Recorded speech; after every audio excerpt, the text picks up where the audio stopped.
இப்போ 2x minus 17 equal to plus or minus 3ன்னு கிடைக்குமா? எக்ஸோட வேல்யூ கண்டுபிடிக்கிறதுக்காக மாடுலஸை எடுக்கிறோம்.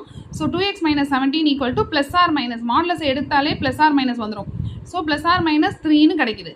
இப்போ ரெண்டு டைப்பாக பிரிச்சுக்கலாம். அதாவது 2x மைனஸ் 17 ஈக்குவல் டு 3, அதாவது positive value 3, then 2x minus 17 equal to minus 3. ஓகேவா? இப்படி எடுத்துக்கிட்டோன்னா இப்போ இதோட வேல்யூ என்ன கிடைக்கும்? 2x equal to 3 plus 17. இங்கே 2x equal to minus 3 plus 17 இல்லையா? மைனஸ் 17 இந்த சைடு போகுது. So plus 17. So 2x equal to 20, x equal to 10ன்னு கிடைக்குமா? இங்கே பாருங்கள், 2x ஈக்குவல் டு 14 இல்லையா? 17லேருந்து 3 மைனஸ் பண்ணிட்டோன்னா 14. x ஈக்குவல் டு 7ன்னு கிடைக்குமா? Okay, absolute value of x என்ன கண்டுபிடிச்சிருக்கீங்கன்னா x equal to 10, x equal to 7. Thank you.